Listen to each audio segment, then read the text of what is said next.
This video will be discussing how gender bias shows up in the mental health counseling experience. And here we look at gender as a spectrum of sorts.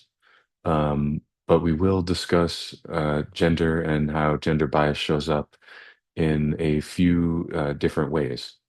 First, we'll be talking about the cis woman and cis male spectrum, where cisgender males are people that are assigned male at birth and identify with that assignment are considered cisgender. And cisgender women were assigned female at birth based on the doctor's assignment based on biological gender. And they identify with that assignment as female, and therefore they are considered cisgender female. Cisgender females experience more oppression and repression and marginalization and bias as a result of our society's inability to fully treat cisgender females fairly and equally and offer equitable opportunities compared to cisgender males. So that's the spectrum there of hierarchy, the way it shows up in the United States of North America. Another way that we will be looking at gender in this brief discussion is transgender and cisgender. So, as I mentioned, cisgender are people that agree with and identify with their assignment of gender at birth as either male or female. Um, in this transgender to cisgender binary, we have folks that are transgender. So they did not particularly agree or identify with the gender that they were assigned at birth. So they transcended or transitioned into a different gender identity. We also will leave space for non-binary peoples as well, and other expressions of gender along the spectrum and outside of the spectrum of male and female. Non-binary folks do not identify with either male or female, and they are in a more spacious and some call liberated space in that way. Or non-gender conforming is another terminology there as well. So those are the few ways that there will be space for gender in this discussion today, but mainly we'll be speaking on the marginalization of cis women in the United States of North America and how that may show up in mental health counseling, and the experience of transgender people and how that may show up in the mental health counseling experience. We'll start with a text analysis, um, as always, from the Sioux text. And this text analysis focuses a lot on the cisgender female experience. And there will be more space in the next lecture on LGBTQIA plus experiences to discuss transgender experience in mental health counseling. However, one's sexuality or who they love and how they structure their love is fundamentally different than one's gender identity, and how they choose to identify with their gender or identify in non-conforming, actually, or non-binary ways. So context and demographics to a certain extent. Um, just keeping in mind that according to the Sioux text, that women make up more than half of the U.S. population, but they still remain disadvantaged in a patriarchal society. And we will discuss the terminology on the next slide, I believe. Cisgender women continue, and transgender people generally, transgender women, but cisgender women continue to face systematic discrimination, disparity in wage, and they talk about this wage gap. Um, yes, there are individual cis women that make the same amount as cis men in particular categories, but generally speaking, there is a wage disparity across the board in the United States of North America, and that continues to exist even in the modern times. Cis women also experience a limited representation in leadership and political roles, as you can see from the lack of having a cis woman president in the United States of North America, and still are often forced into disproportionate caregiving roles, as in they are the major caregivers in family systems, particularly the high rates of cisgender women leading single families in the United States of North America. There are strengths that women have that are being devalued, um, but the strengths that they are socialized towards, according to the Sioux text, are to value relationship, empathy, and nurturance. These are traits that can enhance their ability to work in a team and be quality leaders. According to the Sioux text, cis women often excel in emotional self-regulation, creativity, problem solving, and transformational leadership styles. They are tuned to strong social support networks and resilience, and are protective beings that help protect our society and our families. Some of the challenges that cis women face are overt and covert and subtle microaggressions based on gender, harassment, a high prevalence of sexual harassment and objectification in the workplace and outside of the workplace. And these are some of the challenges that cis women might come to you and have an emotional, spiritual, and somatic response to their experience in society with these challenges, that you will be asked to support them in processing and even sometimes healing from. There are societal pressures, right? Unrealistic beauty standards, particularly with the rise of social media and, again, objectification and over sexualization of women, and the over comparison culture that we have, where we're constantly comparing ourselves, all genders and non-genders, but particularly cis women are subject to this, like on steroids to a certain extent. Again, there's that rollover load for caregiving and for work-life balance that is put on cis women at this point in time. There are economic and educational barriers, the wage gap I mentioned, underrepresentation in certain fields like science and math and law, and gender bias in employment that still exist.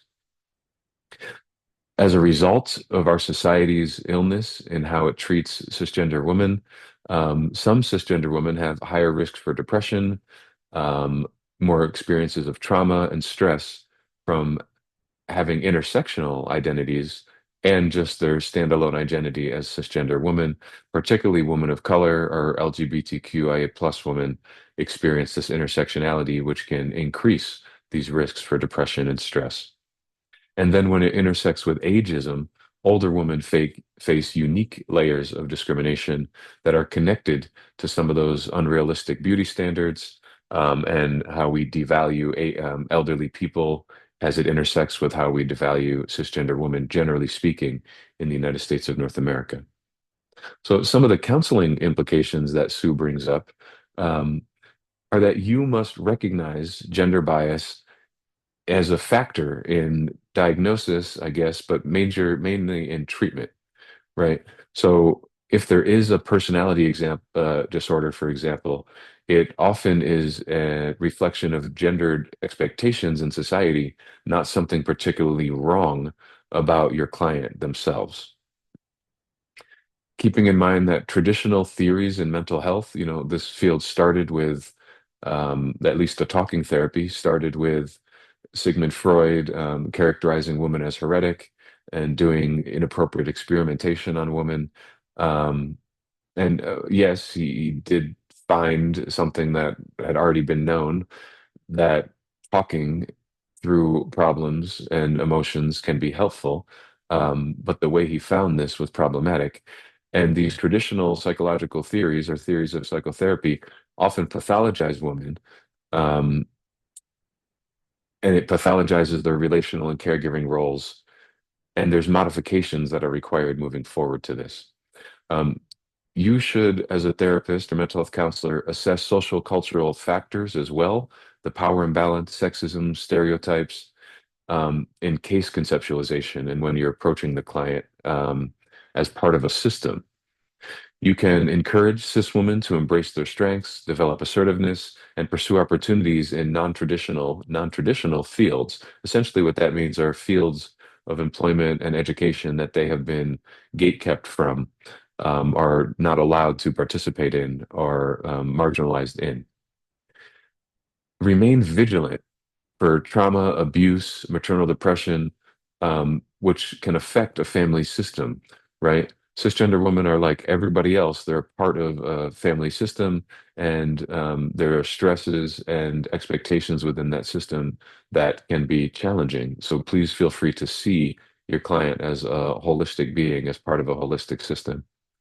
And again, as always, Sue advocates for you advocating um, to address systematic inequities, right? Like workplace sexism, educational barriers. There are ways that you can um, advocate to politicians, you can join nonprofits, you can march peacefully, and do different things in support of systematic or social change that can help dismantle the disempowerment of cisgender women in our society. And then keeping in mind that there are feminist therapy and therapeutic approaches, and there's feminist psychology, and that is grounded in social justice and gender equity. And there's certain modalities that can be infused with feminist therapeutic approaches. Feminist therapy challenges oppressive structures and validates the woman's experiences. It emphasizes empowerment, collaborative therapeutic relationships, and advocacy, again, at both the individual and systematic levels. And those are a few of the points that were shared in the Sioux text, and feel free to read further into that text as well if you find that to be helpful.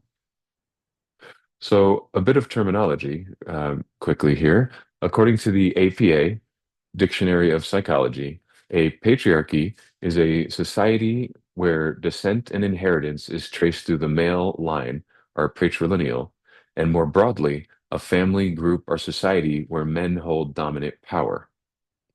This sort of society is the one that is currently still operational in the United States of North America, and it has a major impact on the mental, physical, psychological, the somatic health of cisgender women, of non-gendered people, and transgendered people generally.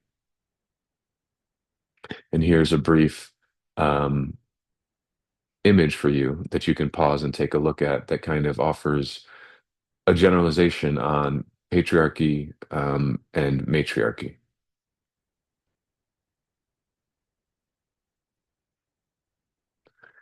And again, patriarchy is that system in which the heteronormative man holds the power and women are largely excluded from it, generally speaking. Misogyny is a dislike or a contempt or ingrained prejudice against women. So it's kind of the action of patriarchy. And heteronormative is denoting or relating to a world that promotes heterosexuality as the normal or preferred sexual orientation. And that does intersect with patriarchy, but we'll be discussing heteronormativity and fluidity of sexuality, as in who we love, and sexual partnership structures, as in how we structure our love. The heteronormative relational structure is monogamous, but we'll discuss that more in the next lecture. So essentially, patriarchal psychology then is the study of the mind and its functioning in various contexts, which is just the definition of psychology. But in patriarchal psychology, which I would argue is the leading or the facing psychological lens in the United States of North America, informed by a Western European tradition, this patriarchal psychology is bound by a hierarchy of mental capabilities and functionability based upon sexism, homophobia, and biphobia. And this is what we are challenging. This view holds women to be broken, less able than men, and it views them out of the context of the systematic oppression that they experience in the United States of North America, and puts the blame for their psychological experiences on them as individuals, and often views them outside of this collective system of oppression. So here's a brief introduction to matriarch and matriarchy. And I'll give you a moment here, but you can also pause and I'll read through the slide, but this is something you can look at more deeply. Um, matriarchy is imagining a world where all humans live in a balanced society that is community centered, right? Everyone is mother, sister, or brother to everyone else. And in order to behave a position in leadership, any human must behave like a decent caregiver or mother. Peace and sustainability are fostered in this world. And quote, great mother who shaped all breathing belongings, and that the universe is the great goddess who created everything is more of a matriarchal approach.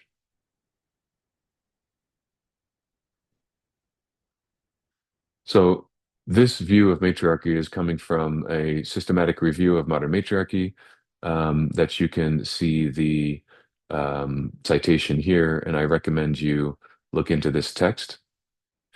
But some of the main points from this text are one, that modern matriarchy redefines sexism as internal colonialism directed at particular segments of our society, specifically cisgender women in this case. Two, that matriarchal cultures do not replace patriarchy's dominant males with dominant women. They never require hierarchical constructions of patriarchy.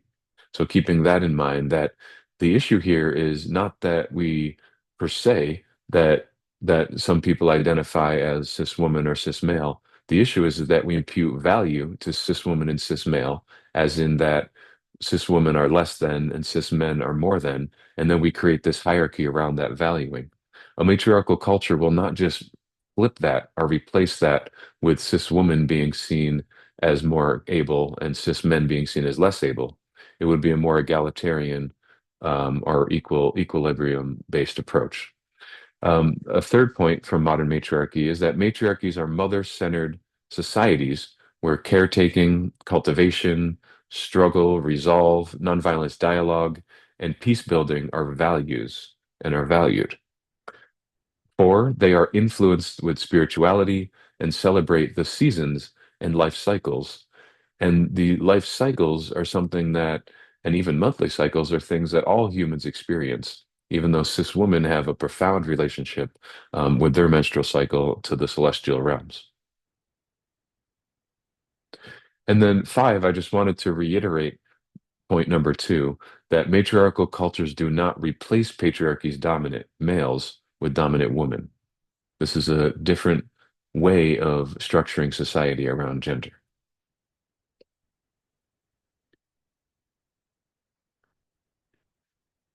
This next slide is just another slide for you to pause and take a look at.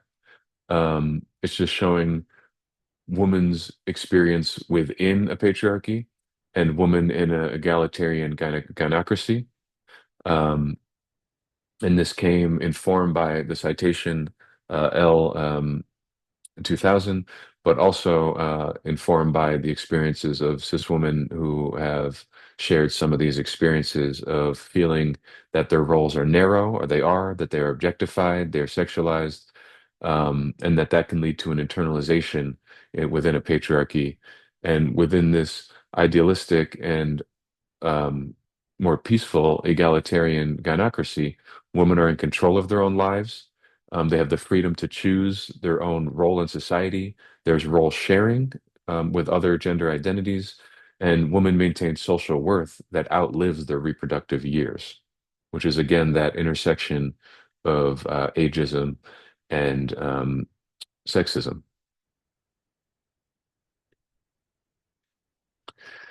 These are some basic suggestions on how you can support cis women if they would like to be supported in this way, in the psychotherapeutic process, in reclaiming their truth, feeling their power, from being silenced in society to having a voice, healing as a community, and continuing on this legacy of liberation, right? As in their story belongs to them, and no one can define it for them. Like supporting your client and speaking their truth when it's safe for them and they establish it is, to transform any pain into strength and healing and to sustain joy. Sharing stories, giving space to your, or allowing space for your client to share stories can be a helpful way to break the cycle of oppression or more a narrative-based therapeutic modality. And then sharing stories together. So more of narrative group therapeutic based modality of having women's empowerment groups to share stories of healing, resilience, of joy, and imagination about a liberated future or actualizing a liberated future.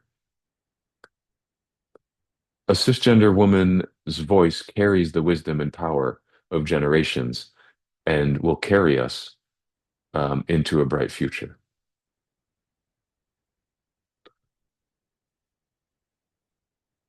And here we have another text that is incredibly informative, but we're again looking at traditional psychiatry, which we discussed a bit earlier, often isolates trauma as an individual disorder, not looking at the systematic impact, right? Pathologizes women. And I mentioned going back to Sigmund Freud as hysteric or other mental illnesses. And this approach, as you can read here, silences women and reinforces these stigmas instead of supporting healing. To counter this traditional approach, we have this more societal and structural reality that trauma is shaped by societal, social, political, and cultural systems, particularly in the United States of North America. Our patriarchal system intensifies this trauma by fostering environments of oppression, discrimination, objectification, and invalidation. So supporting your clients in kind of healing through a feminist lens is the promotion that I have for you today. Acknowledging, again, over and over again, I'm saying this because it's relevant, that individual struggles and mental health struggles and trauma in the body are connected to systematic and systemic oppression. They're not personal failures. Healing must include dismantling these social structures that perpetuate this trauma. It also moving towards empathy, right? Labeling um,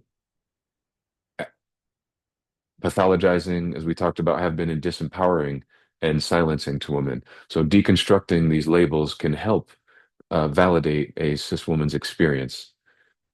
And survivors, the amount of violence and harm that cisgender women experience in terms of sexual violence, physical violence, emotional violence is extreme.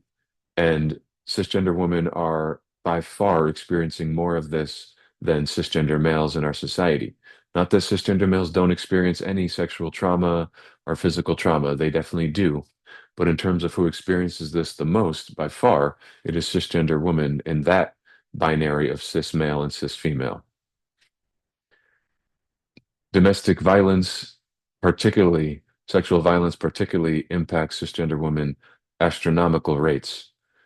So empowering survivors of this abuse and this trauma to share their stories in a ethical way can be a form of liberation. It can be triggering, but done well and in a supportive way, led by the victims of oppression themselves and not requiring the victims of trauma, sexual or physical trauma, to educate their victimizers or their oppressor um, but to have spaces, affinity spaces to share stories of liberation and healing can be incredibly powerful in this.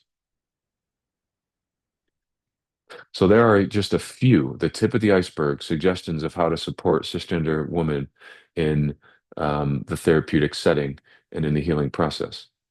We're going to move on now to discuss um, transgender experience, right? And loosely, transgenderism or bias towards transgender um, is bias towards transgender people themselves, right? Folks that do not identify with the gender that they were labeled with or identified with by a doctor at birth, but they identify with a different gender, so they transcend or transition from that labeled gender to a different gender, and they identify and often behave in many ways and embody um, the gender that they choose. There's bias towards transgender people themselves. There's misunderstanding mainly about the transition process that also leads to bias. And there's bias about their freedom to choose their identity. Um, Transgender is an umbrella term for people whose gender identity differs from, again, the sex or gender that they were assigned at birth. Transgender people may also express their gender in different ways that don't conform to society's norms for their assigned gender at birth. And AMAB and AFAB are a few of the terms like assigned male at birth or assigned female at birth. Um, and these are terms that you may hear. A transgender man is someone who is assigned female at birth but identifies as male. A transgender woman is someone who was assigned male at birth but identifies as female. And transgender people may also identify as a combination of male and female. And then, as we talked about earlier, there's also non-conforming or non-binary people that identify as neither cis male or cis female.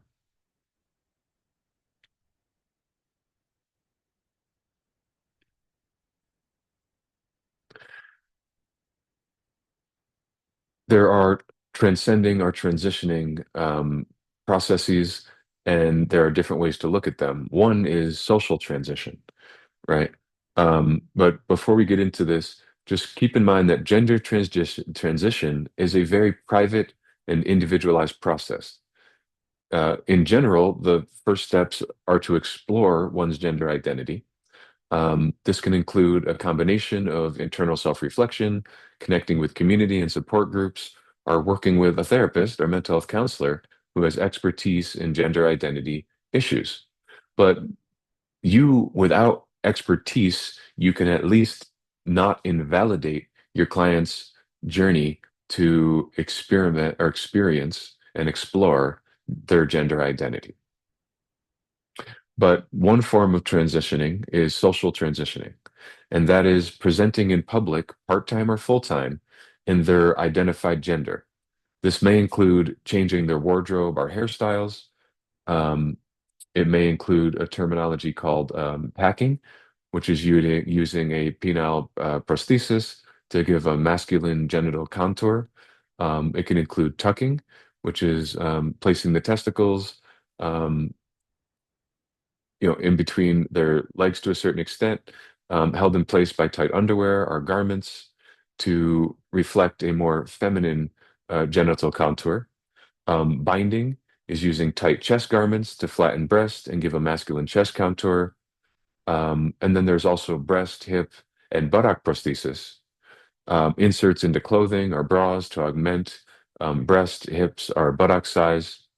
And these are all ways of presenting part-time or full-time as a person's gender of choice.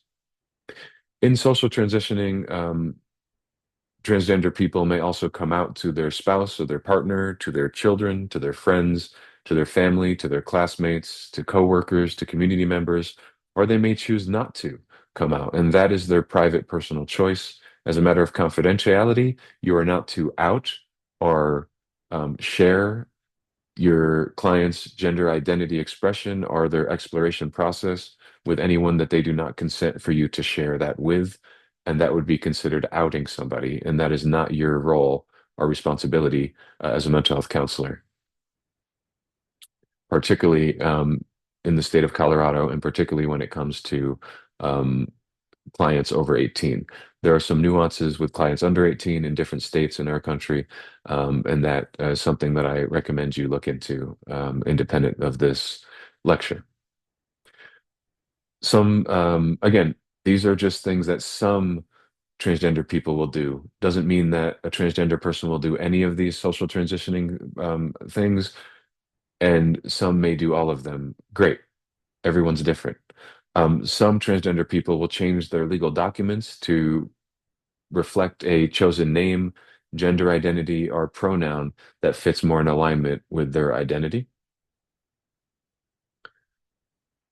Then there are medical and surgical transitions, hormone therapy, hair removal, speech therapy to deepen or lighten the voice, and fertility preservation are some of the medical surgical transitional processes.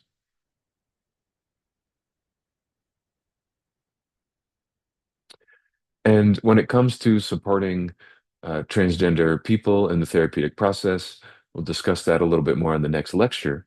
But here are a few of the many sample questions that are sensitive that you can explore with clients that are exploring their gender or that are in the process of transitioning or transcending their assigned gender at birth. Some of these questions can include um, supporting them and asking these questions to themselves, like, am I transgender or gender non-binary or gender diverse?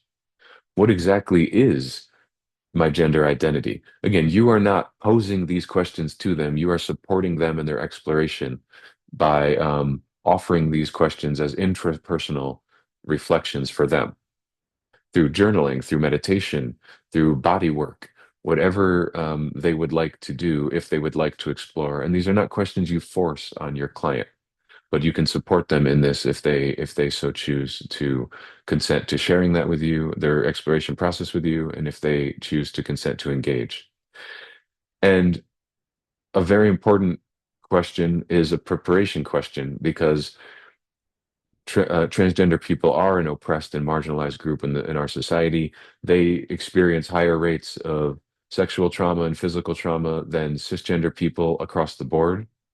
Um, and in order to combat and to survive in a oppressive and discriminatory society that favors cisgender people over transgender people, it is plausible that you may be supporting your client in developing coping skills or resilience, establishing social supports that can help them with the transition, and to cope with this world that is biased against or and at times dangerous and misrepresenting of transgender, gender non-binary, and gender diverse peoples, particularly in the political spectrum, at this point in time.